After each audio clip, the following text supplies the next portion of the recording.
ഒരു നിമിഷം നാരായണന്റെ നാവിൽ നിന്ന് വീണ വാക്കിൽ കേട്ട് അവൾ തറഞ്ഞിന്ന് പോയി. ഈശ്വര, അമ്മാവനെന്തീ പറയുന്നത്? സ്വന്തം മകന്റെ കുഞ്ഞിനെ കൊന്നുകളയാനോ? കേട്ടത് വിശ്വസിക്കാനാവാതെ അവൾ അങ്ങനെ തന്നെ നിന്നുപോയി. അപ്പോഴേക്കും ഗോവിന്ദന്റെ ശബ്ദം അവളുടെ കാതിലേക്ക് വന്ന് പതിഞ്ഞു. അത് വേണം നാരായണ. ഒരിക്കലും ആ കുഞ്ഞ് പുറലോകം കാണാൻ പാടില്ല.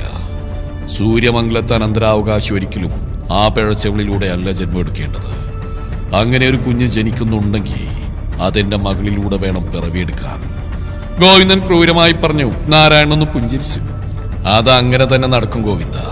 അതിനുവേണ്ടിയല്ലേ നമ്മൾ ഈ കളികളൊക്കെ കളിച്ച്. അവൾക്ക് സൂര്യമംഗലത്തെ കെട്ടിലമ്മയായി വാഴണം പോലും ആഷ്ടിക്ക് വകയില്ലാത്ത ദരിദ്രവാസികളുടെ മോഹം. അയാൾ പല്ലിയരിച്ചുകൊണ്ട് നിലത്തേക്ക് ആഞ്ഞു നോക്കി. നിനക്കറിയോ ഗോവിന്ദ, അന്ന് അവളെയാണ് അവൻ ഇഷ്ടമെന്ന് പറഞ്ഞപ്പോ അവളെ കൊന്നുകളയാനുള്ള ദേഷ്യമായിരുന്നു എനിക്ക് തോന്നിയത്. പക്ഷേ ഞാനിന്ന് എടുത്തിയാടിയിരുന്നെങ്കിൽ സൂര്യൻ പിന്നെ മുന്നും പിന്നും നോക്കില്ലായിരുന്നു. വേണമെങ്കിൽ അവളെയും വിളിച്ചുകൊണ്ടുപോയി രജിസ്റ്റർ മാരേജ് ചെയ്യാൻ അവൻ മടിക്കില്ല. അതെനിക്കറിയാവുന്നോണ്ടാ പറ്റിയൊരവസരത്തിനായി ഞാൻ കാത്തിരുന്ന്. അതിനുവേണ്ടിയാ ആ ജോൽസിനെ കണ്ട് കുറച്ച് കാശ് കൊടുത്ത് അവരുടെ കല്യാണം 1 വർഷത്തേക്ക് നീട്ടിവെപ്പിച്ചത്. അയാൾ ഒരു പൂച്ചച്ചിരിയോടെ പറഞ്ഞു. ഗോവിന്ദന്റെ ചുണ്ടിൽ അതേ പൂച്ചച്ചിരി കളിഞ്ഞു. പിന്നെ അവളിൽ നിന്ന് അവൻ എങ്ങനെ അകറ്റണം എന്ന് ആലോചിച്ചുകൊണ്ടുന്ന സമയത്താ ദൈവമായിട്ടന്ന് ആ കേസ് ഉണ്ടാക്കി തന്ന്. ആ പേരും പറഞ്ഞ് അവനെ അകറ്റാനായി അവളുടെ ചേച്ചിയുടെ സഹായത്തോടെ ഞാൻ ഓരോന്ന് പ്ലാൻ ചെയ്ത് വരുമ്പോഴായിരുന്നു ആ നശിച്ചവള് ഗർഭിണിയാണെന്ന് അറിയുന്നത്. അയാൾ കടപ്പൽ ഞെരിച്ചുകൊണ്ട് പറഞ്ഞു. ഗോവിന്ദന്റെ മുഖത്തും ദേഷ്യം ഇരച്ചു കയറി. അതോടെ എത്രയും പെട്ടെന്ന് കല്യാണം നടത്തണമെന്ന് അവൻ അങ്ങ് തീരുമാനിച്ചു. പിന്നെ ഞാനും നോക്കിയിരുന്നില്ല. ആ വിനയനും അവളും തമ്മിൽ അവിഹിതം ഉണ്ടെന്ന് ചെറിയ കഥയും ഉണ്ടാക്കി. പിന്നെ കുറെ തെളിവുകൾ അവനെ കാണിച്ചപ്പോൾ അവൻ അതിൽ വീണു. പിന്നെ നമ്മുടെ തെളിവുകൾ അത്രയ്ക്ക് അങ്ങ് സ്ട്രോങ് ആയി തന്നെ ആയിരുന്നല്ലോ. വിനയനെ കെട്ടിപ്പിടിക്കുന്ന രേവതി, അവനെ ചുംബിക്കുന്ന രേവതി, അതൊക്കെ കണ്ട ആരാ വിശ്വസിക്കുക? അയാൾ ഗോവിന്ദനെ നോക്കി ഒരു പുച്ഛച്ചിരിയോടെ പറഞ്ഞു.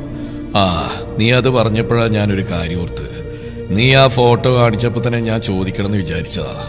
ഗോവിന്ദൻ പറഞ്ഞിട്ട് നാരായണ അയാളെ സംശയത്തോടെ നോക്കി.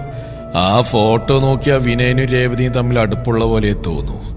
സത്യത്തിൽ നിനക്ക് ആ ഫോട്ടോ എങ്ങനെയാ കിട്ടിയത്? രേവതി അറിയാതെ അവളെ വെച്ച് അങ്ങനെ ഫോട്ടോ എടുക്കാൻ കഴിയില്ലല്ലോ.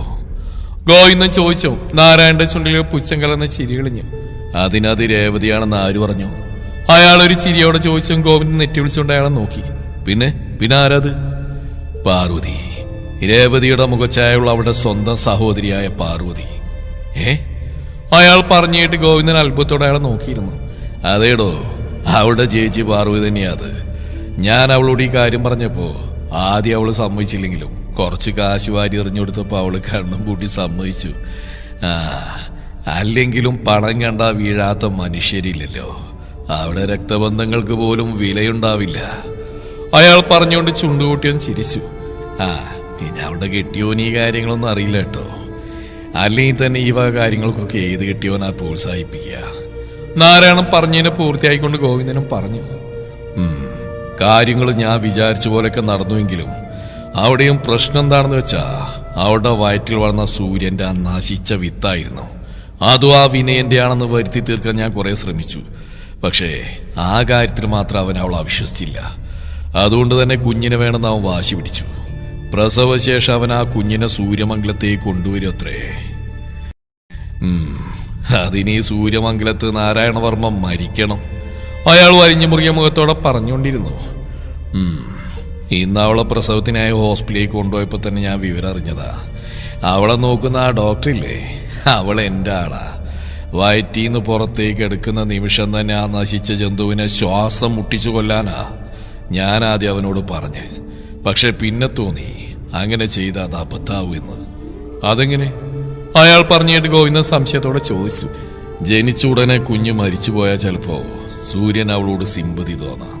ചിലപ്പോൾ അവളുടെ കരച്ചിലും പിഴിച്ചിലും കൂടെ ആവുമ്പോ അവനെല്ലാം മറന്നുകൊണ്ട് അവളെ വീണ്ടും സ്വീകരിക്കാൻ തയ്യാറാവും. അത് പാടില്ല. അപ്പൊ പിന്നെ നമ്മളെന്ത് ചെയ്യും? അയാൾ പറഞ്ഞിട്ട് ഗോവിന്ദൻ പിന്നെയും സംശയത്തോടെ ചോദിച്ചു.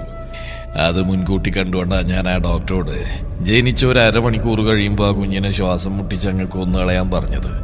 അതാവുമ്പോ കുറ്റം അവിടെ തലയിൽ കെട്ടിവെക്കാം. അവള് മനഃപൂർവ്വം കുഞ്ഞിനെ ശ്വാസം മുട്ടിച്ച് കൊന്നുകളഞ്ഞാണെന്ന് വരുത്തി തീർത്താൽ മതി. അതാ ഡോക്ടറെ കൊണ്ടുകൂടി പറയിപ്പിച്ച അതോടെ തീരും സൂര്യന്റെ മനസ്സിൽ അവളോടുണ്ടായിരുന്ന അവസാന തരി സ്നേഹവും. അതോടുകൂടി പിന്നെ അവളെന്ന് അവന് വെറുക്കപ്പെട്ടവള് തന്നെ ആയിരിക്കും. അതും പറഞ്ഞുകൊണ്ട് അയാൾ പൊട്ടിച്ചിരിച്ചു. ഗോവിന്ദൻ ആ ചിരിയിൽ പങ്കുചേർന്നു. വാതിലിന് പുറത്തുനിന്നും നാരായണന്റെയും ഗോവിന്ദന്റെയും ക്രൂരമായ വാക്കുകൾ കേട്ട രാജേശ്വരിയുടെ കണ്ണിൽ നിന്നും 2 തുള്ളി കണ്ണുനീര് ഒഴുകിയിറങ്ങി. താൻ സ്നേഹിച്ച ബഹുമാനിച്ച തന്റെ പ്രിയപ്പെട്ട അച്ഛനും അമ്മാവനും ഇത്രത്തോളം ക്രൂരനായ ഒരു മനുഷ്യനാണെന്ന് അവൾ തറഞ്ഞു നിന്നുപോയി. ഒരു നിമിഷം എന്ത് ചെയ്യണമെന്നറിയാതെ അവൾ അങ്ങനെ തന്നെ നിന്നുപോയി. പെട്ടെന്ന് അവളുടെ മനസ്സിലേക്ക് ഒരു നവജാത ശിശുവിന്റെ കരച്ചിൽ കടന്നു വന്നു. പെട്ടെന്ന് ഏതോ ഓർമ്മയിൽ അവളൊന്ന് ഞെട്ടി. ഇല്ല, ആ കുഞ്ഞിനൊന്നും വരാൻ പാടില്ല, ഞാൻ സമ്മതിക്കില്ല. മനസ്സിലെന്തോ തീരുമാനിച്ചുറപ്പിച്ചുകൊണ്ട് അവൾ അവിടെ നിന്ന് ഇറങ്ങി താഴേക്ക് ഓടി. വാതിൽ തുറന്ന് പുറത്തേക്ക് ഇറങ്ങി ഓടുമ്പോൾ സമയം പാതിരാത്രി കഴിഞ്ഞിരുന്നെന്നോ തന്റെ പിന്നാലെ ആരെങ്കിലും വരുന്നുണ്ടോ എന്ന് പോലും അവൾ ശ്രദ്ധിച്ചിരുന്നില്ല. അവളുടെ കണ്ണിലും മനസ്സിൽ ഒരൊറ്റ ലക്ഷ്യം മാത്രമേ ഉണ്ടായിരുന്നുള്ളൂ. തന്റെ എത്രയും പ്രിയപ്പെട്ട സൂര്യന്റെ കുഞ്ഞിനെ ഒരാപത്തും കൂടാതെ രക്ഷിക്കുക എന്ന ലക്ഷ്യം മാത്രം.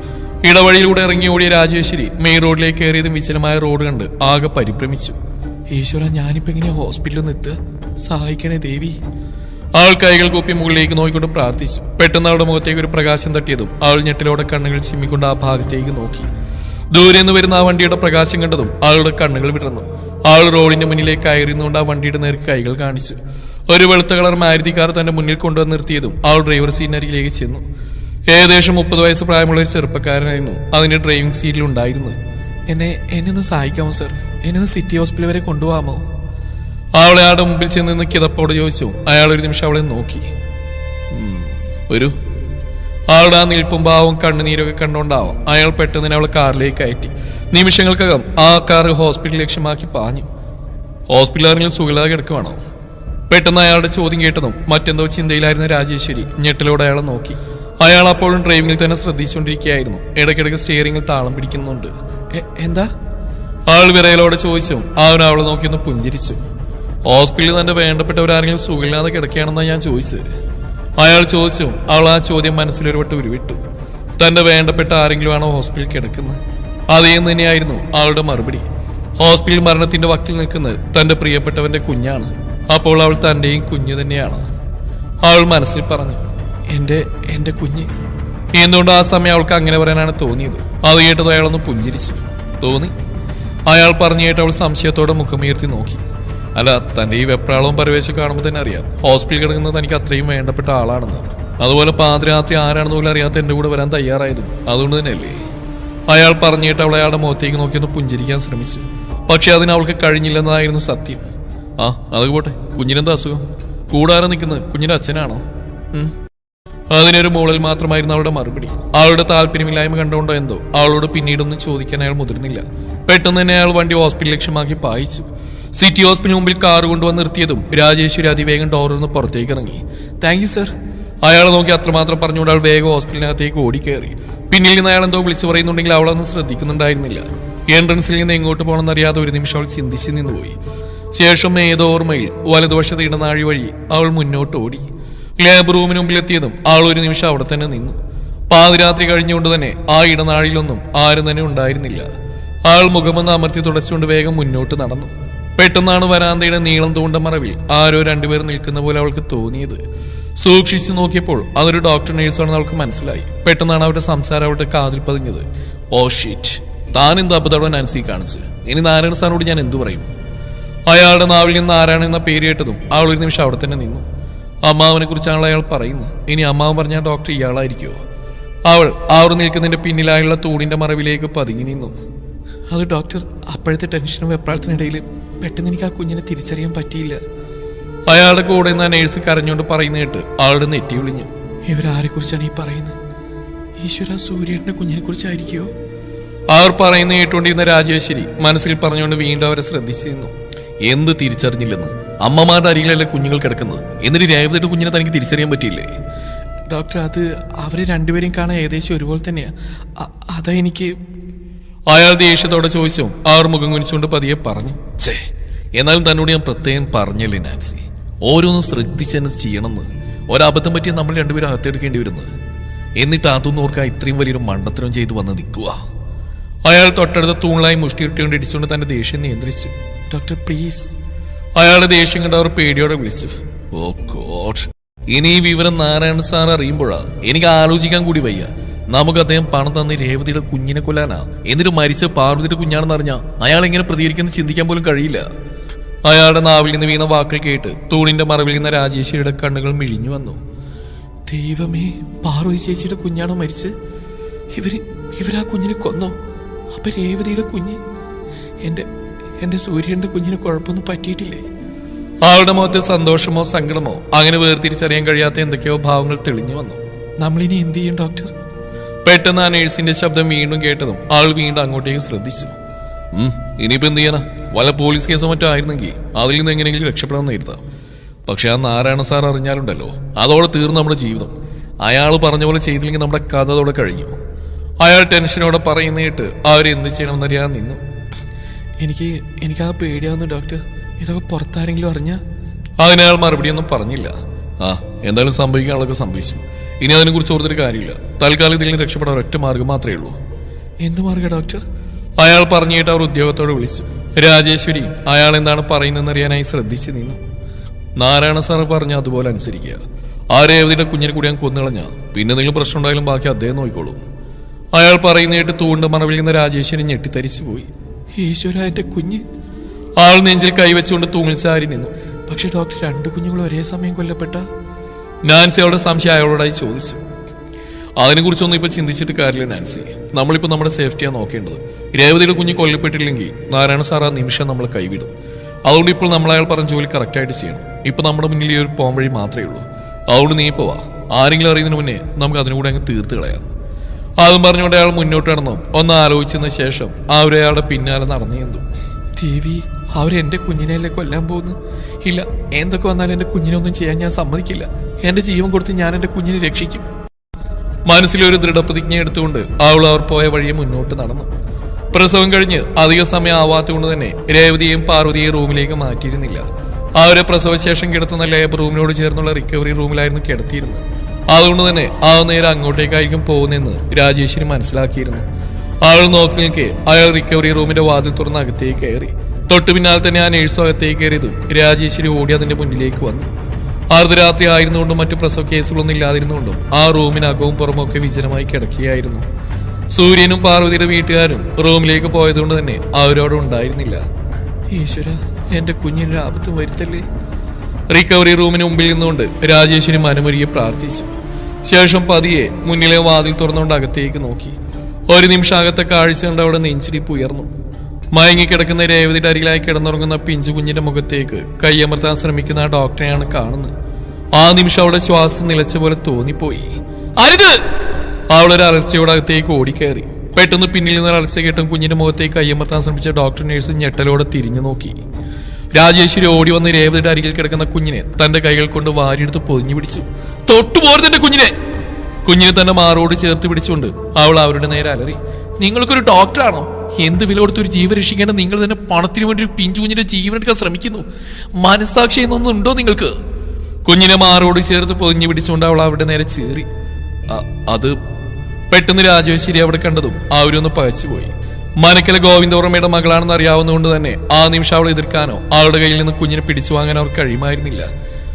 മനുഷ്യജീവന് യാതൊരു വിലയും കൽപ്പിക്കാതെ നീയൊന്നും ഡോക്ടറിന്റെയോ നേഴ്സിന്റെയോ പദവിക്ക് അർഹരല്ല. ഇറങ്ങി പോവിടുന്ന്! ആൾ വാതിൽ നേരെ വിരൽ ചൂണ്ടിക്കൊണ്ട് അലറിയതും അവരെന്ത് ചെയ്യണമെന്നറിയാൻ നിന്നുപോയി. സൂര്യമംഗലത്തെ സൂര്യനാരായണന്റെ മകളെയാ നീയൊക്കെ കൂടി കൊല്ലാൻ ശ്രമിച്ച്. ഇവളുടെ അച്ഛൻ ഈ വിവരം അറിയുന്ന നിമിഷം പിന്നെ നീയൊന്നും പുറലോകം കാണില്ല. കൊന്നു തള്ളു ആ മനുഷ്യൻ. ഓർത്തു വെച്ചോ നീയൊക്കെ. അതിന് അവനീ വിവരമൊക്കെ അറിഞ്ഞാലല്ലേ മോളെ. വർദ്ധിച്ച ദേഷ്യത്തോടെ അവൾ അവരുടെ നേരെ അലറിയതും ആ നിമിഷം വാതിൽക്കിൽ നിന്ന് മറ്റൊരു മുറുകിയ സ്വരം കേട്ട് 3 പേരും ഞെട്ടിലോടെ തിരിഞ്ഞു നോക്കി. അമ്മാവൻ വാതിൽക്കിൽ ഇരുകൈകളും താങ്ങി തന്നെ രൂക്ഷമായി നോയിക്കൊണ്ടിരിക്കുന്ന നാരായണവർമ്മയും തൊട്ടുപുറകിലായി നിൽക്കുന്ന ഗോവിന്ദവർമ്മയും കണ്ട് അവൾ പകച്ചുപോയി. രാജേശ്വരി നോക്കി നിൽക്കെ നാരായണനും ഗോവിന്ദനകത്തേക്ക് കയറി വന്നു. നാരായണൻ നേരെ ഡോക്ടറുടെ മുന്നിലേക്ക് വന്നു നിന്നു. നിനക്കൊക്കെ ഞാൻ കാശ് വാരി തന്ന ഈ നശിച്ചവളുടെ കുഞ്ഞിനെ കൊന്നുകളയാനാ. അതിനു പകരം നീയൊക്കെ പോയി മറ്റവളുടെ കുഞ്ഞിനെ കൊന്നിരിക്കുന്നു. നീയൊക്കെ എവിടെ നോക്കിയാടാ ഓരോന്നും ചെയ്യുന്നത്? അകത്തേക്ക് കയറി വന്ന നാരായണവർമ്മ ഡോക്ടറെ നേരെ ചീറിക്കൊണ്ടിരുന്ന അയാളൊന്ന് പകച്ചു. അത് സാർ, ഞങ്ങൾ പെട്ടെന്നുള്ള ടെൻഷനിൽ വെപ്പറതിനിടയിൽ കുഞ്ഞുങ്ങൾ മാറിപ്പോയതറിഞ്ഞില്ല. അയാളുടെ മുഖത്തെ ക്രൂരഭാവം കണ്ടതും ആ ഡോക്ടർ തലകുനിച്ചുകൊണ്ട് ഭയത്തോടെ പറഞ്ഞു. ഉം അതിനു മറുപടിയായി അയാളൊന്ന് അമർത്തി മൂളി. ശേഷം രാജേശ്വരിയുടെ മുമ്പിൽ വന്നിരുന്നുകൊണ്ട് നാരായണവർമ്മ അവളുടെ കയ്യിലിരുന്ന കുഞ്ഞിനെ നോക്കി. അത് കഴിഞ്ഞ് കട്ടിൽ മയങ്ങിക്കിടക്കുന്ന രേവതിയെയും. രേവതിയെ നോക്കി അയാളുടെ കണ്ണുകൾ മുറുകുന്നതും മുഖം വലിഞ്ഞു മുറുകുന്നതെല്ലാം രാജേശ്വരി ഒരു തരം ഭയത്തോടെ നോക്കിയിരുന്നു. അയാളുടെ കണ്ണുകൾ വീണ്ടും രാജേശ്വരിയുടെ കയ്യിലിരുന്ന കുഞ്ഞിനെ നേർക്കേണ്ടതും അവൾ ആ കുഞ്ഞിനെ തന്നെ നെഞ്ചോട് ചേർത്ത് പൊതിഞ്ഞു പിടിച്ചു. അത് കണ്ടതും അയാൾ അവളെ നോക്കിയൊന്ന് ചിരിച്ചു. മോൾ അതിനെത്ര പൊതിഞ്ഞു പിടിച്ചിട്ട് ഒരു കാര്യമില്ല. സൂര്യമംഗലത്തെ അവകാശിയായിട്ട് ഒരിക്കലും ഈ കുഞ്ഞ് വളരില്ല. അതിന് ഈ നാരായണവർമ്മ അനുവദിക്കില്ല. പിന്നെന്തിനാ മോള് വെറുതെ കഷ്ടപ്പെടുന്നത്? അയാൾ പറയുന്ന കേട്ടുവെങ്കിലും അതിന് മറുപടിയൊന്നും പറയാതെ രാജേശ്വരി അയാളെയും ഗോവിന്ദനെയും മാറി മാറി നോക്കിക്കൊണ്ടിരുന്നു. മോള് നിന്ന് സമയം കളയാതെ ആ കുഞ്ഞിനെങ്ങ് തന്നിട്ട് വേഗം വീട്ടിൽ പോവാൻ നോക്ക്. സമയം പാതിരാത്രി കഴിഞ്ഞു. ഈ സമയത്ത് പെൺകുട്ടികൾ വീട്ടിൽ കിടന്നുറങ്ങിയാ വേണ്ടത്, അല്ലാതെ ഇങ്ങനെ ഇറങ്ങി നടക്കുകയല്ല. നീ എന്താ ഗോവിന്ദ മോളെ ഇതൊന്നും പറഞ്ഞ് മനസ്സിലാക്കാത്തേ? അയാൾ രാജേശ്വരിയെ നോക്കിക്കൊണ്ട് ഗോവിന്ദനോടായി പറഞ്ഞു. അയാൾ അവളുടെ അരികിലേക്ക് 2 ചുവട് വെച്ചു. ആ നിമിഷം അവൾ കുഞ്ഞിനെ ഒന്നുകൂടി തന്റെ നെഞ്ചോട് ചേർത്ത് പൊതിഞ്ഞു പിടിച്ചു. ഇല്ല, ഈ കുഞ്ഞിനെ ഒന്ന് തൊടണമെങ്കിൽ ആദ്യം എന്റെ ജീവൻ നിങ്ങൾ എടുക്കണം. ഉറച്ച ശബ്ദത്തിൽ അവൾ പറഞ്ഞതും നാരായണൻ കണ്ണുകൾ കുറുക്കിക്കൊണ്ട് അവളെ നോക്കി. വെറുതെ വാശി പിടിക്കാതെ മോളെ, നിന്റെ നല്ലതിനു വേണ്ടി അമ്മാവൻ പറയുന്നത്.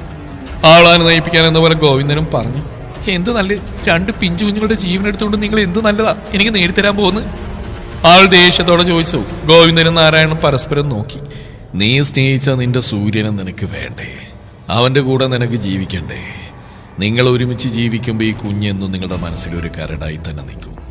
അതുകൊണ്ട് ഈ കുഞ്ഞ് ജീവിച്ചിരിക്കാത്തതാണ് നിങ്ങളുടെ ഭാവി ജീവിതത്തിൽ നല്ലത്. നാരായണൻ പറഞ്ഞു കേട്ട് അവൾ അയാളെ ദേഷ്യത്തോടെ നോക്കി. അമ്മാവനെ എങ്ങനെ ഇങ്ങനെയൊക്കെ പറയാൻ കഴിയുന്നു? അമ്മാവന്റെ മകന്റെ കുഞ്ഞാ ഇത്. അമ്മാവന്റെ സ്വന്തം ചോര. സ്വന്തം മകന്റെ കുഞ്ഞിനെ കൊല്ലാൻ അമ്മാവൻ ഇങ്ങനെയാ മനസ്സ് വരുന്നത്? ആൾ ഇറച്ചിയോടെ ചോദിച്ചു. അയാളൊന്ന് പുച്ഛിച്ചിരിച്ചു. എന്റെ മകന്റെ ചോരയാണെങ്കിലും പിറന്നത് ഈ നശിച്ചവളുടെ ഉദരത്തിൽ നിന്നല്ലേ. അതുകൊണ്ട് തന്നെ ഈ കുഞ്ഞിനൊരിക്കലും ഞാൻ അംഗീകരിക്കില്ല. എന്റെ സൂര്യന്റെയും നിന്റെയും രക്തത്തിൽ പിറവിയെടുക്കുന്ന കുഞ്ഞിനെ മാത്രമേ ഈ നാരായണവർമ്മ അംഗീകരിക്കുകയുള്ളൂ. അയാൾ വാശിയോടെ പറഞ്ഞു. അവളുടെ മുഖത്തേക്ക് ദേഷ്യം ഇരച്ചു കയറി. അങ്ങനെ ഒരു കുഞ്ഞ് ഒരിക്കലും ഞങ്ങളിവിടെ പിറവിയെടുക്കില്ല അമ്മാവ. ഒരിക്കലും സൂര്യനാരായണനും രാജേശ്വരനും തമ്മിൽ ഒന്നാവുകയില്ല. ഉറച്ച ശബ്ദത്തിൽ അവർ നോക്കിക്കൊണ്ട് അവൾ പറഞ്ഞതും ഗോവിന്ദൻ അവളുടെ മുന്നിലേക്ക് കയറി നിന്നു. നീ എന്തൊക്കെയാ രാജി പറയുന്നത്? നിനക്ക് സൂര്യനെ ഇഷ്ടമായിരുന്നില്ലേ? ഗോവിന്ദൻ ചോദിച്ചിട്ട് അവളെ അയാളെ നോക്കി. അതെ, ഇഷ്ടമായിരുന്നു. എന്നാൽ സൂര്യന്റെ മനസ്സിനും ശരീരത്തിനും എന്നു മുതൽ മറ്റൊരാൾ അവകാശം നേടിയോ അന്നു മുതൽ അദ്ദേഹത്തിന്റെ മനസ്സിലില്ല. അദ്ദേഹന്റെ ആരുമല്ല. പറയുന്ന കള്ളമാർന്ന പൂർണ്ണ ബോധ്യമുണ്ടായിട്ടും അവൾ അങ്ങനെ തന്നെ ഉറപ്പിച്ച് പറഞ്ഞു. അത് കേട്ട് ഗോവിന്ദൻ അവളോട് എന്തോ പറയാൻ തുടങ്ങിയെങ്കിലും അതിനെ തടയിട്ടുകൊണ്ട് അവളൊരു കയ്യാൽ അയാളുടെ കയ്യിൽ പിടിച്ചു. അച്ഛാ പ്ലീസ്, ദയവ് ചെയ്ത് ഈ കുഞ്ഞിനൊന്നും ചെയ്യരുത്. ഇവള് നമ്മുടെ ചോരയാ, നമ്മുടെ സൂര്യേട്ടന്റെ കുഞ്ഞ്. സൂര്യേട്ടൻ ജീവിക്കുന്ന പോലെ ഇന്ന് ഇവൾക്ക് വേണ്ടിയാ, ഇവളൊരു നോക്ക് കാണാൻ വേണ്ടി. അങ്ങനെയുള്ള ആ മനുഷ്യനെ തകർത്ത് കളയല്ലേ അച്ഛ, അമ്മാവ പ്ലീസ്. ആൾ ഇരുവരെയും നോക്കി ദയനീയമായി പറഞ്ഞുകൊണ്ടിരുന്നു. ആളുടെ ഉള്ളിൽ എങ്ങനെയും കുഞ്ഞിന്റെ ജീവൻ രക്ഷിക്കണമെന്നൊരൊറ്റ ചിന്ത മാത്രമേ ഉണ്ടായിരുന്നുള്ളൂ. എന്നാൽ അവൾ പറഞ്ഞു കേട്ട് ഗോവിന്ദന്റെ കണ്ണുകൾ നാരായണന്റെ നേർക്ക് നീണ്ടു. ഇല്ല രാജി, നീ എന്തൊക്കെ പറഞ്ഞാലും ഈ കുഞ്ഞിന് ഇനി ആയുസില്ല. അതുകൊണ്ട് നീയായിട്ട് തന്നെ ആ കുഞ്ഞിനെ അവരുടെ കയ്യിൽ ഏൽപ്പിക്കുക. എന്നിട്ട് മര്യാദക്ക് വീട്ടിൽ പോവാൻ നോക്ക്. നാരായണൻ കർക്കശമായ സ്വരത്തിൽ പറഞ്ഞു. അവൾ ദയനീയമായി അയാളെ നോക്കി. പ്ലീസ് അമ്മാവ, ഈ കുഞ്ഞിനൊന്നും ചെയ്യല്ലേ. ഞാൻ അമ്മാവന്റെ കാല് പിടിക്കാം.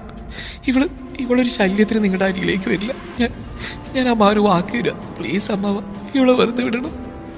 ആൾ കുഞ്ഞിനെ മുറുകെ പിടിച്ചുകൊണ്ട് കണ്ണീരോടെ പറഞ്ഞു. ഒരു നിമിഷം അയാൾ മൗനമായി നിന്നു. ശേഷം എന്തോ ഓർത്തിട്ടെന്ന പോലെ അയാളുടെ കണ്ണുകൾ രേവതിക്ക് നേരെയും തൊട്ടരികിലായി കിടക്കുന്ന പാർവതിക്ക് നേരെയും നീണ്ടു. പെട്ടെന്ന് അയാളുടെ കണ്ണുകൾ ക്രൂരമായും തിളങ്ങി. ശരി, ഞാൻ ഈ കുഞ്ഞിനെ വെറുതെ വിടാം.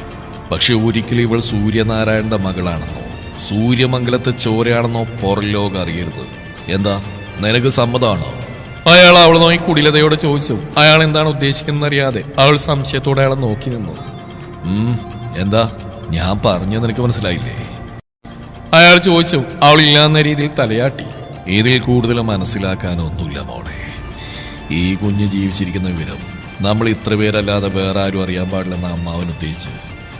ഒന്നുകൂടി വ്യക്തമായി പറഞ്ഞാൽ, നാളെ പുറം ലോകം അറിയേണ്ടത് പാർവതിയുടെ കുഞ്ഞ് മരിച്ചു എന്നല്ല, രേവതിയുടെ കുഞ്ഞ് മരിച്ചുപോയി എന്നാണ്. പകരം രേവതിയുടെ മകൾ പാർവതിയുടെ മകളായി വളരണം. ഒരു നിമിഷം അയാളുടെ വാക്കുകൾ കേട്ട് അവൾ പകപ്പോടെ അയാളെ തന്നെ നോക്കി നിന്നുപോയി. അമ്മയിൽ നിന്നും കുഞ്ഞിനെ അകറ്റാനാണ് അയാൾ പറയുന്നത്. ഒന്നുകിൽ മരണം, അല്ലെങ്കിൽ വേർപ്പാണ്. ഇതിലൊന്നും ഇവൾ സ്വീകരിച്ചേ മതിയാവും. എന്തു പാവം ചെയ്തിട്ടാണ് കുഞ്ഞെ നിനക്ക് ഇങ്ങനൊരു വിധി ദൈവം നൽകിയത്? അവൾ മനസ്സിൽ പറഞ്ഞുകൊണ്ട് ആ കുഞ്ഞു മുഖത്തേക്ക് നോക്കി. ഇരുകൈകളും മുറുക്കി പിടിച്ച് കണ്ണുകൾ അടച്ചുകൊണ്ട് നല്ല ഉറക്കത്തിലാണ് അവൾ. അവളൊരു ദീർഘശ്വാസം എടുത്തുകൊണ്ട് ആ കുഞ്ഞു നെറ്റിയിൽ അമർത്തി ഒരു ഉമ്മ കൊടുത്തു. ശേഷം മുഖമുയർത്തി അയാളെ നോക്കി. എന്താ സമ്മതാണോ നിനക്ക്? അവളുടെ നോട്ടം കണ്ടതും അയാൾ അവളെ നോക്കി കുടിലതയോടെ ചോദിച്ചു. നാളെ മുതൽ പുറലോകം അറിയപ്പെടുന്നു രേവതിയുടെ കുഞ്ഞ് മരിച്ചു എന്ന വാർത്തയായിരിക്കും. പകരം ഇവള് പാർവതിയുടെ കുഞ്ഞായി അറിയപ്പെടും. അവൾ ദൃഢമായ സ്വരത്തിൽ അവരെ നോക്കിക്കൊണ്ട് പറഞ്ഞതും അവർ ഇരുവരുടെയും മുഖത്തൊരു വിജയശ്ശേരി തെളിഞ്ഞു. ഇനി നിനക്കെപ്പോഴെങ്കിലും ഈ വാക്ക് തെറ്റിക്കണമെന്ന് തോന്നിയാൽ, അതായത് ഇവളെ എപ്പോഴെങ്കിലും സൂര്യമംഗലത്ത് അനന്തരാവകാശിയാക്കണമെന്ന് തോന്നുകയോ അല്ലെങ്കിൽ സൂര്യനോട് എന്തെങ്കിലും ഇവളെ പറ്റി പറയണമെന്ന് തോന്നുകയോ ചെയ്ത ആ നിമിഷം മുതൽ ഇവളുടെ ആയുസ് തീർന്നെന്നുകൂടി നീ മനസ്സിലായിക്കോ. ക്രൂരമായ വാക്കുകളോടെ നാരായണൻ ഒരിക്കൽ കൂടി അവളെ ഓർമ്മിപ്പിക്കുമ്പോൾ അവൾ ആ കുഞ്ഞിനെ പാർവതിയുടെ സമീപത്തായി കിടത്തിയിരുന്നു. ശേഷം അയാളെ മുഖമുയർത്തി നോക്കി അവളുടെ ചുണ്ടിൽ ഒരു പൂച്ചച്ചിരി തെളിഞ്ഞു.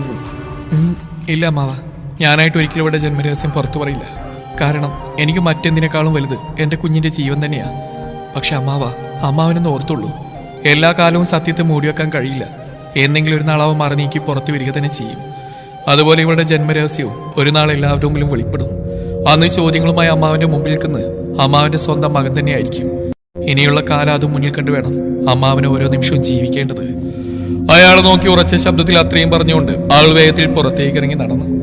അപ്പോഴും പെറ്റമ്മയുടെ അരികിൽ നിന്നകന്ന ആ കുഞ്ഞ് പോറ്റമ്മയുടെ അരികിൽ ഒരു പാൽപുഞ്ചിരി പൊഴിച്ചുകൊണ്ട് ഉറങ്ങിക്കിടക്കുന്നുണ്ടായിരുന്നു. രാജേശ്വരിയുടെ നാവിൽ നിന്ന് വീണ വാക്കിൽ കേട്ട് തറഞ്ഞിരിക്കുകയായിരുന്നു മനക്കിലെ ഓരോ അംഗങ്ങളും. രേവതിക്കും തനുവിനും ജീവനുണ്ടോ എന്ന് പോലും സംശയമാണ്. രാജേശ്വരി നിറഞ്ഞൊഴുകുന്ന കണ്ണുകൾ അമർത്തി തുടച്ചുകൊണ്ട് എല്ലാവരെയും നോക്കി. അങ്ങനെ സൂര്യനാരായണന്റെയും രേവതിയുടെയും മകൾ തനുശ്രീ എന്ന പേരിൽ പാർവതിയുടെയും ചന്ദ്രശേഖരന്റെയും മകളായി അറിയപ്പെട്ടു. രാജേശ്വരി പറഞ്ഞു കഴിഞ്ഞും അവിടെ നിന്നവർക്ക് എന്ത് പറയണമെന്നറിയാതെ പകപ്പോടെ പരസ്പരം നോക്കി നിന്നു. എല്ലാവരുടെയും കണ്ണുകൾ ഒരുപോലെ തനുവിലും രേവതിയിലായി തറഞ്ഞു നിന്നു. എന്നാൽ അവർ രണ്ടുപേരും ഇതൊന്നും അറിയുന്നുണ്ടായിരുന്നില്ല. ഏതോ ലോകത്തിലെന്ന പോലെ അവർ നിർവികാരതയോടെ നിന്നു. ബാക്കി നടന്നൊക്കെ നിങ്ങൾക്കറിയാവുന്ന കാര്യങ്ങൾ തന്നെയാണല്ലോ. ആ ഡോക്ടർ സൂര്യയുടെ അരികിൽ ചെന്ന് കുഞ്ഞു മരിച്ച വിവരം പറഞ്ഞു. പാർവതിയുടെ കുഞ്ഞിനെ രേവതിയുടെ അരികിൽ കിടത്തിയതും ഒടുവിൽ സൂര്യേട്ടൻ പ്രശ്നങ്ങളുണ്ടാക്കിയതും നാടുവിട്ടു പോയതൊക്കെ രാജേശ്വരി പറഞ്ഞു നിർത്തിയതും രാജശേഖരന്റെയും ശ്രീദേവിയുടെയും മനസ്സിലൂടെ ആ ഓരോന്നും കടന്നുപോയിക്കൊണ്ടിരുന്നു. അവർക്കാർക്കും തിരിച്ചൊരു മറുപടി പറയാൻ പോലും ഉണ്ടായിരുന്നില്ല. ദത്തന്റെ മനസ്സും ശരീരവും ഒരുപോലെ തളർന്നുപോയി. അവന്റെ കണ്ണുകൾ തനുവിന്റെ നേർക്ക് നീണ്ടു. കേട്ടതൊന്നും വിശ്വസിക്കാൻ കഴിയാത്ത അറിഞ്ഞു നിൽക്കുകയാണ് അവൾ. കണ്ണുകൾ പോലും ചിമ്മാതെ അതേ നിൽപ്പ് നിൽക്കുന്നു. അവനൊരു നിമിഷം എന്ത് ചെയ്യണമെന്നറിയാതെ നിന്നുപോയി. അവളോട് എന്തു പറയണമെന്ന് അവന് തന്നെ അറിയില്ലായിരുന്നു. അല്ലെങ്കിൽ തന്നെ എന്തു പറയാം അവളോട്? നിനക്ക് വേണ്ടി തന്നെയാണ് ഞാൻ നിന്നെ ദ്രോഹിച്ചെന്നോ? അവനാകെ ഭ്രാന്തി പിടിക്കുന്ന പോലെ തോന്നി. അവളുടെ അരികിലേക്ക് ചെല്ലാൻ അവന്റെ മനസ്സ് പറയുന്നുണ്ടെങ്കിലും ആ നിമിഷം അവൻ അതിനു പോലും കഴിയുന്നുണ്ടായിരുന്നില്ല. അല്പസമയം ആ ഹാളിൽ ആ നിശബ്ദ തളം കെട്ടി നിന്നു. രാജേശ്വരി ദീർഘശ്വാസം എടുത്തുകൊണ്ട് രേവതിയുടെ അരികിലേക്ക് ചെന്നു. രേവു. ആൾ രേവതിയുടെ ഇരുകൈകളിൽ മുറുകെ പിടിച്ചു. രേവു, ഞാൻ നിന്നോട് ചെയ്ത് പൊറുക്കാനാവാത്ത തെറ്റാ. ഒരമ്മയിൽ നിന്നും സ്വന്തം കുഞ്ഞിനെ പിരിക്കുക എന്നതിൽ പരം പാപം വേറെ ഒന്നുമില്ല. പക്ഷെ രേവു, അന്നെന്റെ മുന്നിൽ മറ്റു വഴികളൊന്നും ഉണ്ടായിരുന്നില്ലടി. എന്ത് വില കൊടുത്ത് നമ്മുടെ കുഞ്ഞിന്റെ ജീവരക്ഷയെന്നൊരൊറ്റ ചിന്ത മാത്രമേ എൻ്റെ മുന്നിൽ ഉണ്ടായിരുന്നുള്ളൂ. ഒരു നിമിഷത്തേക്കെങ്കിലും അവരെ ഞാൻ എതിർത്താൽ, അവരുടെ വാക്കിനെ ഞാൻ ധിക്കരിച്ചാൽ, അവർ നമ്മുടെ കുഞ്ഞിനെ എന്തെങ്കിലും ചെയ്തു കളയെന്ന് ഞാൻ ഭയന്നിരുന്നു. അതുകൊണ്ടാണ് ഞാൻ ആരോടൊന്നും പറയാതിരുന്നു. അതിൻ്റെ ഇടയിൽ സൂര്യേട്ടൻ നാട് വിട്ടുപോയി. നീയാണെങ്കിൽ മാനസിക നില തെറ്റി ഹോസ്പിറ്റലിലായി. പിന്നെ ആരോടാ പറയാ? എന്താണ് ചെയ്യേണ്ടത്? ഒന്നും എനിക്കറിയില്ലായിരുന്നടി. രാജേശ്വരി നിറകണ്ണുകളോട് അവളെ നോക്കി പറഞ്ഞുകൊണ്ടിരുന്നു. അപ്പോഴീ രേവതി കണ്ണിമച്ചിമ്മാതെ ഒരേ ദിശയിലേക്ക് തന്നെ നോയിക്കൊണ്ട് നിൽക്കുകയായിരുന്നു. നീ ഹോസ്പിറ്റലിൽ നിന്ന് വന്ന ശേഷം പലപ്പോഴും നിന്നോടെല്ലാം തുറന്നു പറയാൻ ശ്രമിച്ചു. എങ്കിലും സൂര്യേട്ടൻ്റെ അഭാവത്തിൽ നിന്നോട് പറയാൻ ഞാൻ ഭയന്നു രേവു. നീ എന്തെങ്കിലും എടുത്തിയാടി പ്രവർത്തിക്കുമെന്ന് ഞാൻ പേടിച്ചു. അങ്ങനെ സംഭവിച്ചാൽ അത് നമ്മുടെ കുഞ്ഞിൻ്റെ ജീവനെ തന്നെ ബാധിക്കുമായിരുന്നു. എൻ്റെ ഒരു ചെറിയ കൈപ്പിഴ കൊണ്ട് പോലും നമ്മുടെ മോൾക്കൊന്നും സംഭവിക്കരുതെന്ന് ഞാൻ ആഗ്രഹിച്ചു. അതുകൊണ്ട് തന്നെ ആ സമയത്ത് എൻ്റെ സങ്കടം എനിക്ക് കണ്ടില്ലെന്ന് അടിക്കാൻ മാത്രമേ കഴിഞ്ഞിരുന്നുള്ളൂ. അത്രയ്ക്ക് ദുഷ്ടന്മാരായിരുന്നു രേവു. മനക്കിലെ ഗോവിന്ദവർമ്മയും സൂര്യമംഗലത്തെ നാരായണവർമ്മയും. നിറകണ്ണുകളോടെ രേവതിയുടെ കയ്യിൽ മുറുക്കി പിടിച്ചുകൊണ്ട് രാജേശ്വരി പറഞ്ഞുകൊണ്ടിരുന്നു. പിന്നീട് അച്ഛൻ്റെയും അമ്മാവിൻ്റെയും മരണശേഷം നിന്നോടെല്ലാം തുറന്നു പറയണമെന്ന് കരുതിയെങ്കിലും അപ്പോഴും എന്തോന്ന് എന്നെ പിന്നിലേക്ക് വലിച്ചു. ചിലപ്പോൾ അതുവരെ നിന്നിൽ നിന്ന് മറച്ചു വെച്ചെല്ലാം വർഷങ്ങൾക്ക് ശേഷം നിന്നോട് പറയുമ്പോൾ നീ എങ്ങനെ പ്രതികരിക്കുന്ന ഓർത്തായിരിക്കും. എനിക്കറിയില്ല രേവു, ഓരോ ദിവസം ഞാൻ ഉരുകിരിയായിരുന്നു കഴിഞ്ഞത്. രാജേശ്വരി പറഞ്ഞുകൊണ്ടിരുന്നു. അപ്പോഴും നിർവികാരതയോടെ നിൽക്കുന്ന രേവതി എല്ലാവരുടെ ഉള്ളിലും ഭയം നിറച്ചു. ഒട്ടൊരു നിമിഷത്തിന് ശേഷം അവളുടെ ഇരുകവിളിലും കൈവച്ചുകൊണ്ട് രാജേശ്വരി അവളുടെ മുഖത്തേക്കും നോക്കി. ഇനിയും നിന്നിൽ നിന്നൊന്നും മറച്ചു വെക്കാൻ എനിക്ക് കഴിയില്ല രേവു. നീ ഇത്രയും നാൾ വിശ്വസിച്ചിരുന്നൊന്നും സത്യമായിരുന്നില്ല. നിന്റെ കുഞ്ഞിനെ നീ കൊന്നിട്ടില്ല.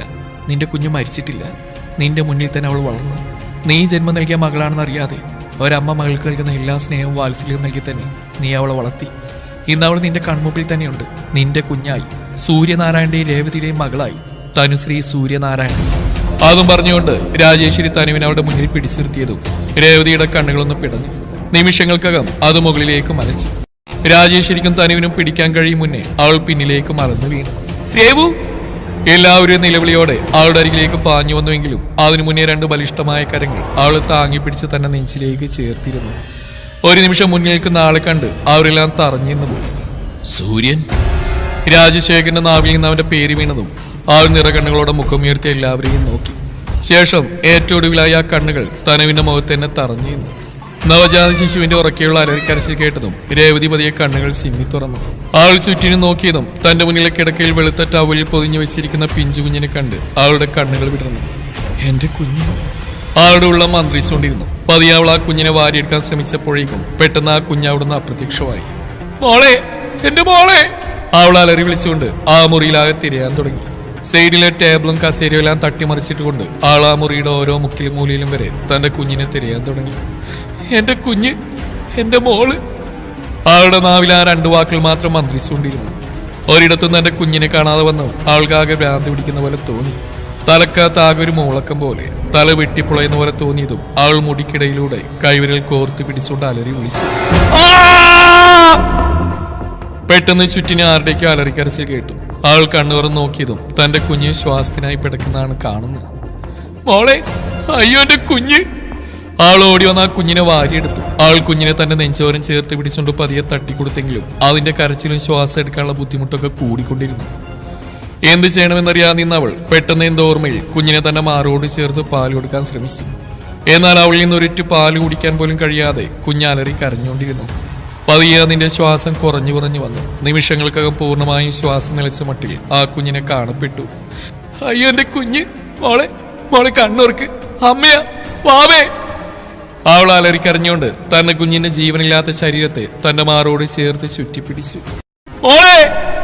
ഞെട്ടിലോടെ രേവതി കണ്ണുകൾ വലിച്ചുറന്നു. ചുറ്റിനും തെളിഞ്ഞു നിൽക്കുന്ന പ്രകാശത്തിൽ അവളുടെ മുഖം ചുളിഞ്ഞു.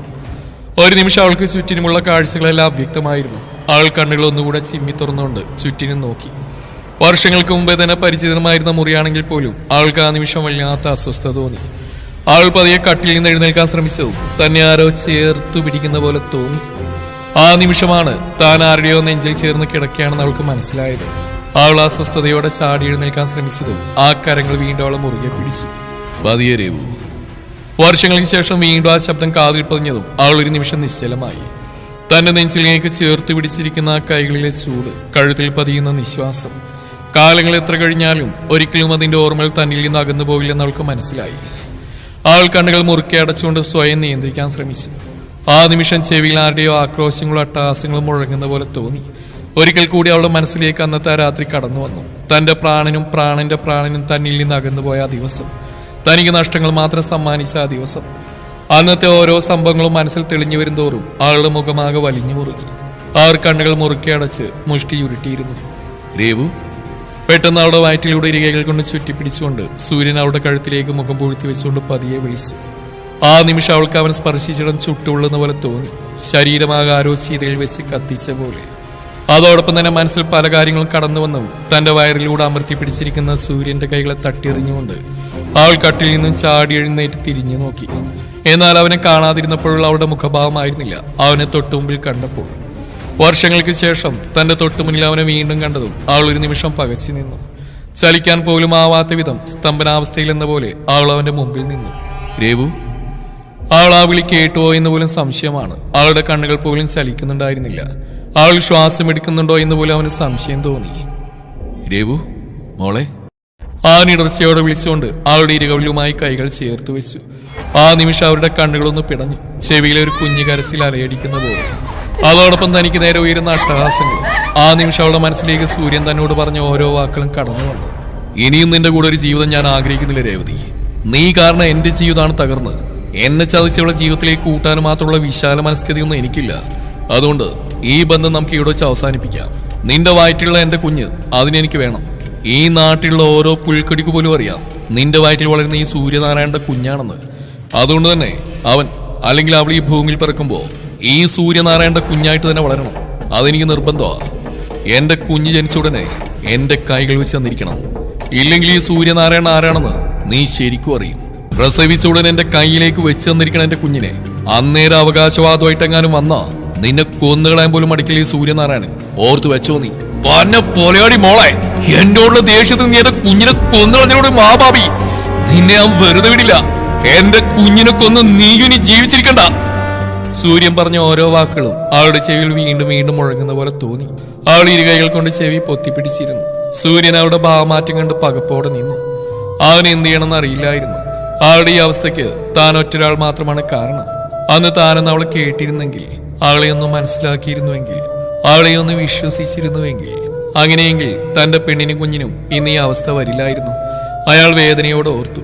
നിമിഷങ്ങൾക്കകം രേവതിയുടെ മനസ്സാ കലങ്ങി മറിഞ്ഞു. അവിടേക്ക് രാജേശ്വരി പറഞ്ഞ കാര്യങ്ങൾ കടന്നു വന്നു. ഇനിയും നിന്നിൽ നിന്നൊന്നും മറച്ചു വെക്കാൻ എനിക്ക് കഴിയില്ല രേവു. നീ ഇത്രയും നാൾ വിശ്വസിച്ചിരുന്നൊന്നും സത്യമായിരുന്നില്ല. നിന്റെ കുഞ്ഞിനെ നീ കൊന്നിട്ടില്ല.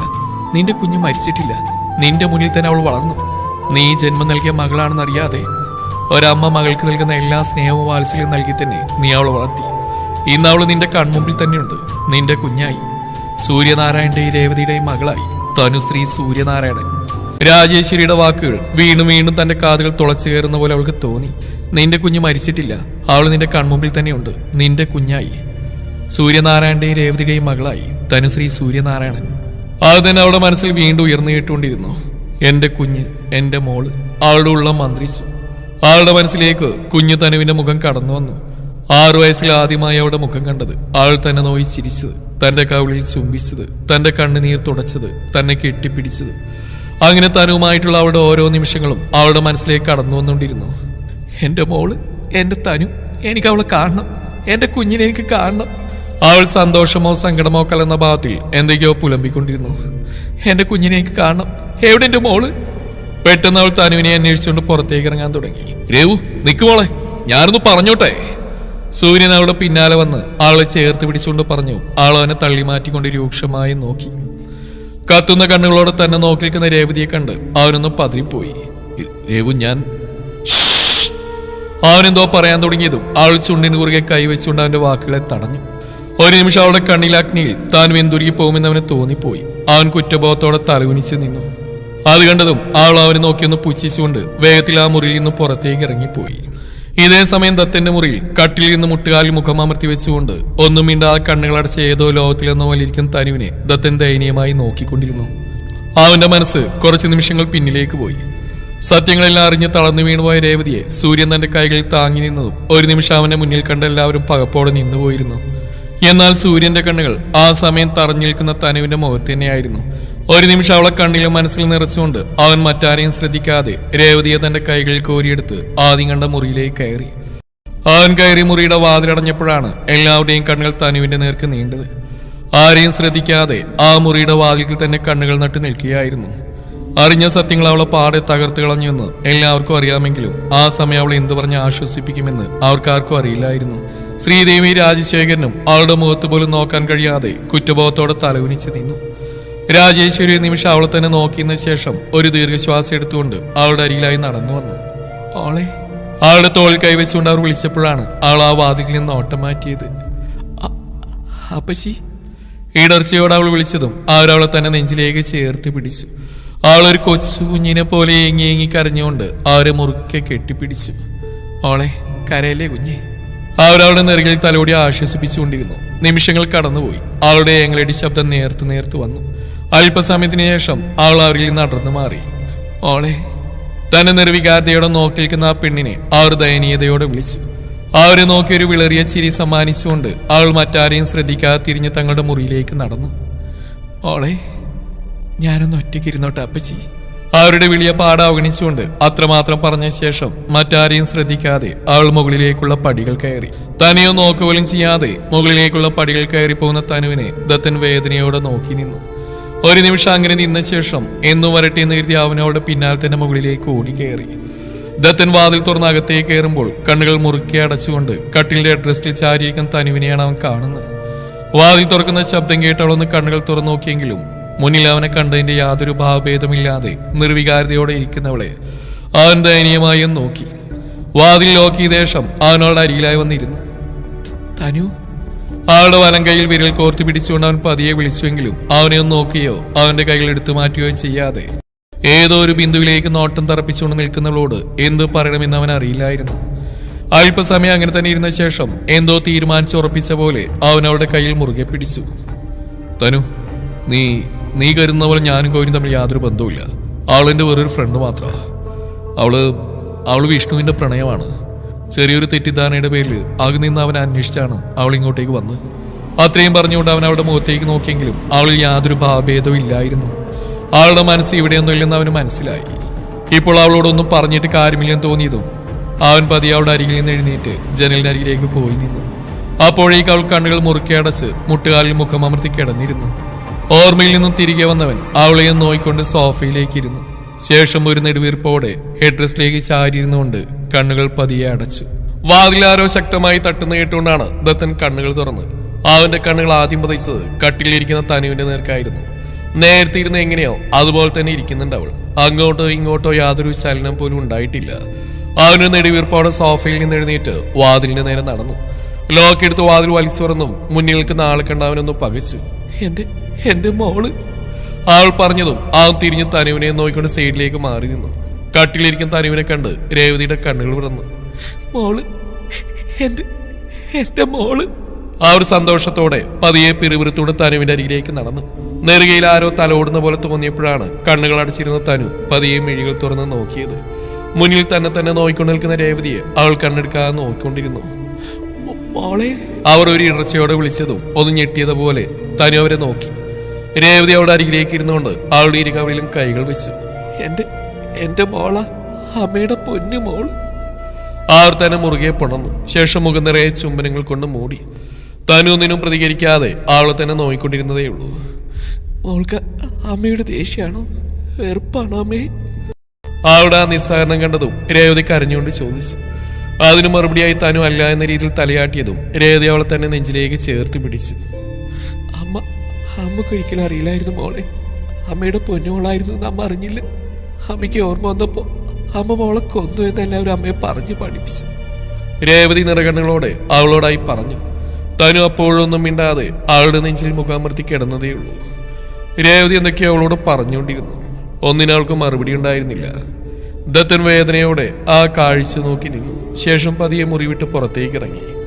അമ്മയെയും മകളെയും തനിച്ചു വിട്ടുകൊണ്ട് അവൻ താഴേക്ക് ഇറങ്ങി വന്നു. ഹാളിലെത്തിയതും ഡൈനിങ് ടേബിൾ തലവനിച്ചിരിക്കുന്ന രാജശേഖരനെയും ശ്രീദേവിയെയും കണ്ട് അവൻ അവരുടെ അരികിലേക്ക് നടന്നു. അച്ഛാ. രാജശേഖരനെ തോളിൽ കൈവച്ചുകൊണ്ട് അവൻ വിളിച്ചതും അയാൾ മുഖമുയർത്തി അവനെ നോക്കി. അമ്മാവനോടെ അവൻ ചോദിച്ചതിന് മറുപടിയായി അയാൾ സൂര്യൻ കയറിപ്പോയ മുറിയിലേക്ക് കൈ ചൂണ്ടി കാണിച്ചു കൊടുത്തു. അയാളെ നോക്കിയ ശേഷം ദത്തന്റെ കണ്ണുകൾ ശ്രീദേവിയുടെ നേർക്ക് നീണ്ടു. തലകുനിച്ചിരിക്കുകയാണ്. ഇരു കൈകൾ കൊണ്ട് തലയിൽ താങ്ങി പിടിച്ചിട്ടുണ്ട്. ശരീരത്തിന്റെ വിറയിൽ നിന്ന് കരയുകയാണെന്ന് മനസ്സിലാവും. എങ്കിലും അവൻ അവരോടൊന്നും പറയാൻ നിന്നില്ല. ഒരു ദീർഘശ്വാസം എടുത്തുകൊണ്ട് അവൻ സൂര്യന്റെ മുറിയിലേക്ക് നടന്നു. ഹെഡ് ഡ്രസ്സിൽ ചാരിയിരുന്നുകൊണ്ട് കണ്ണുകൾ മുറുക്കി അടച്ചിരുന്ന സൂര്യൻ ആരോ വാതിൽ തുറക്കുന്ന ശബ്ദം കേട്ടതും മുഖമുയർത്തി നോക്കി. മുന്നിൽ ദത്തനെ കണ്ടതും അയാൾ ഒരു നിമിഷം അവനെ തന്നെ നോക്കിയിരുന്നു. അയാളുടെ മനസ്സിലേക്ക് ഒരു നിമിഷം കുഞ്ഞു ദത്തന്റെ മുഖം കടന്നു വന്നു. തന്നെ കുഞ്ഞമ്മാവ എന്ന് വിളിച്ചുകൊണ്ട് തന്നെ ചുറ്റിപ്പറ്റി നടക്കുന്നവൻ. കുഞ്ഞിലെ താനായിരുന്നവനെല്ലാം. അവന്റെ അച്ഛനേക്കാളും സ്നേഹം തന്നോടായിരുന്നു. താൻ നാട്ടിൽ നിന്നും പോയപ്പോൾ തന്റെ പിന്നാലെ കരഞ്ഞുകൊണ്ട് ഓടി വന്നവൻ. അന്നത്തെ 5 വയസ്സുകാരിൽ നിന്നും പക്വതയെത്തിയ ഒരു യുവാവായി മാറിയിരിക്കുന്നു. സൂര്യൻ ഒരു നിമിഷം അവനെ തന്നെ നോക്കിയിരുന്നു പോയി. ദത്തനൊന്നും മിണ്ടാതെ അവന്റെ അരികിലേക്ക് വന്നിരുന്നു. തന്നെ കണ്ണെടുക്കാതെ നോക്കിക്കൊണ്ടിരിക്കുന്ന സൂര്യന്റെ ഇരുകൈകളിലും കൂട്ടിപ്പിടിച്ചുകൊണ്ട് അവൻ തന്നെ നെറ്റിയിൽ അമർത്തി വെച്ചു. അമ്മാവ. നിറകണ്ണുകളോട് അവൻ അയാളെ വിളിച്ചു. അയാൾ അവനെ തന്നെ നെഞ്ചിലേക്ക് ചേർത്ത് പിടിച്ചു. കുറച്ചു സമയം അവർ അങ്ങനെ ഇരുന്ന ശേഷം അവൻ പതിയെ അയാളുടെ നെഞ്ചിൽ നടന്നു മാറി. ശേഷം മുഖമെന്ന് അമർത്തി തുടച്ചുകൊണ്ട് അവൻ അയാളെ നോക്കി. അമ്മാവൻ, ഞാൻ തനു. അവൻ തനുവിനെ കുറിച്ച് എന്തോ പറയാൻ തുടങ്ങിയതും അയാൾ അവന്റെ കയ്യിൽ അമർത്തി പിടിച്ചു. എനിക്കെല്ലാം അറിയാം. അവൾ എന്റെ മകളാണെന്ന് അറിഞ്ഞുകൊണ്ട് തന്നെയാ ഞാനിങ്ങോട്ട് വന്ന്. ശരിക്കും പറഞ്ഞ അതറിഞ്ഞുകൊണ്ട് മാത്രമാണ് ഞാനിപ്പോൾ ഇങ്ങോട്ട് വന്ന്. അയാൾ പറഞ്ഞു. ആ ഒരു നിമിഷം അയാളുടെ മുഖത്തേക്ക് തന്നെ നോക്കിയിരുന്നു. അപ്പോ മുന്നേ തന്നെ അമ്മാവന് സത്യങ്ങളൊക്കെ അറിയായിരുന്നോ? അതിന് മറുപടിയായി അയാളൊന്ന് മൂളിയതും അവന്റെ മുഖത്തേക്ക് ദേഷ്യം ഇരച്ചു കയറി. എന്നിട്ട് ഇപ്പോഴാണോ വരുന്നത്? ഇതിന്റെ പേരിൽ എന്തൊക്കെ പ്രശ്നങ്ങളിവിടെ ഉണ്ടായിട്ടുണ്ടെന്ന് അറിയോ? ഞാൻ ഉൾപ്പെടെ അച്ഛനും അമ്മയും ഒക്കെ അവളെ എന്തുമാത്രം ദ്രോഹിച്ചിട്ടുണ്ടെന്ന് അറിയോ? ഒരിക്കലും പൊറുക്കാനാവാത്ത പാപ ഞാൻ അവളോടും. അത് പറയുമ്പോഴേക്കും അവന്റെ നെഞ്ചു വീങ്ങി. തന്റെ മുന്നിൽ മാനത്തിനു വേണ്ടി കേഴുന്ന ഒരു പെണ്ണിന്റെ മുഖം കടന്നു വന്നു. ആളുടെ കണ്ണുനീര് നിലവിളിയൊന്നും കേൾക്കാതെ ആള് വീണ്ടും വീണ്ടും ഉപദ്രവിച്ചോർക്കെ അവന്റെ കണ്ണു നീറി. നീ എന്ത് ചെയ്തോടെ? അവൻ പറഞ്ഞിട്ട് അയാളുടെ കണ്ണുകൾ കുറുകി. ആ സമയം അയാൾ തനുശ്രീ എന്ന പെൺകുട്ടിയുടെ അച്ഛൻ മാത്രമായിരുന്നു. അത് അയാൾ ചോദിച്ചതിന് മറുപടിയായി അവൻ തനുവിനെ വിവാഹം കഴിക്കാനുണ്ടായ സാഹചര്യവും മനസ്സിൽ തോന്നിയ പ്രണയം മറച്ചു വെച്ചുകൊണ്ട് രേവതിയോടുള്ള ശത്രുതയുടെ പേരിൽ അവളെ ദ്രോഹിച്ചും അവളോട് പ്രതികാരം ചെയ്തൊക്കെ അവന് തുറന്നു പറയേണ്ടി വന്നു. എന്തുകൊണ്ടോ അവളെ ബലമായി കീഴ്പ്പെടുത്തിയത് മാത്രം അവൻ പറഞ്ഞിരുന്നില്ല. അതിനവന് കഴിഞ്ഞിരുന്നില്ലെന്നാണ് സത്യം. അല്ലെങ്കിൽ തന്നെ ഒരു അച്ഛനോട് മകളെ പറ്റി പറയാൻ പറ്റിയ കാര്യമായിരുന്നില്ലല്ലോ അത്.